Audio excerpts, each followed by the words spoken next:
aujourd'hui, Tulip a présenté un petit peu nos activités avec les gens de la Fondation Sanofi, mais aussi de Sanofi. L'objectif, c'est un peu d'expliquer à Sanofi comment on travaille avec leurs donations. Aujourd'hui, on va rencontrer les gens qui travaillent plutôt sur la supply chain, qui vont screener les produits qu'ils peuvent donner à Tulip et qui vont aussi nous aider à les envoyer.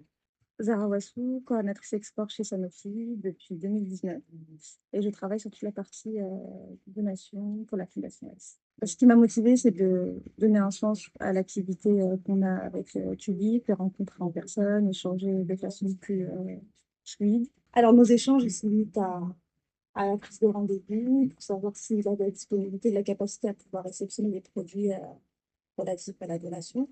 Donc, j'ai partagé aussi toute la liasse documentaire qui est liée à l'exportation, donc c'est les certificats d'analyse, les papiers listes, pas les factures, mais voilà, donc toute la liasse documentaire qui est relative à l'expérience. J'ai en charge un certain périmètre géographique et portefeuille client à qui donc nous délivrons les médicaments, les produits Sanofi.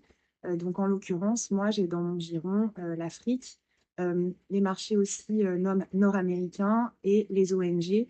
Alors donc nous avons un contact en interne qui vraiment s'occupe de toute la partie relation avec les ONG et nous faisons donc régulièrement des donations à des associations et à des organisations à but non lucratif de manière à pouvoir vraiment venir en aide à des populations défavorisées, à des populations dans le besoin.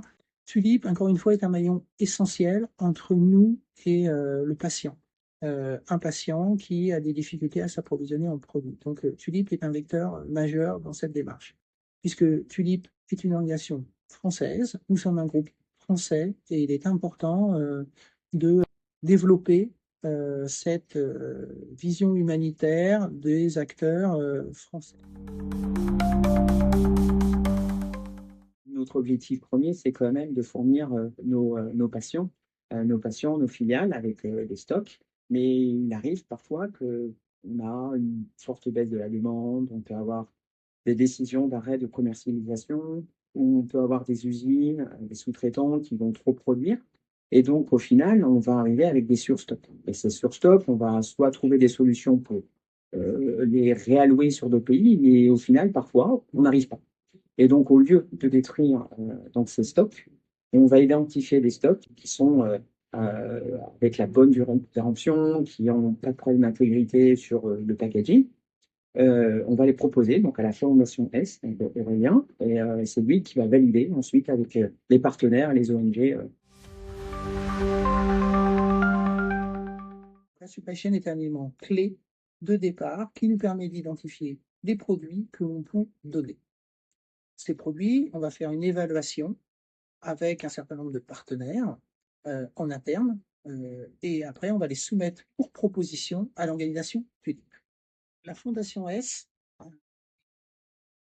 dans ses priorités définies par le conseil d'administration, adresse les problématiques d'aide humanitaire auprès des populations vulnérables et déplacées. En ce sens, au regard du portefeuille de molécules essentielles du groupe Sanofi, Tulip est un des partenaires privilégiés qui nous permet d'aider ces populations. Dans toute cette organisation, en fait, on s'aperçoit que c'est vraiment des opérations qui nécessitent l'expertise à tous les niveaux. L'expertise de la supply chain, l'identification des produits, l'expertise au niveau de la Fondation S en termes de coordination et de vérification des aspects réglementaires, de pharmacovigilance. Et après, l'expertise de Tulip qui sait orienter les produits vers les populations qui en ont le plus besoin.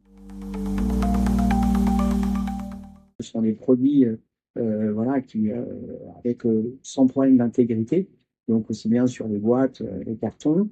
Au niveau de la durée de vie restante, on parle de produits à peu près entre minimum 8 mois de durée de vie restante, et on peut aller jusqu'à 15 mois, 16 mois, tout dépend voilà, de la situation et pourquoi on va donner ces produits.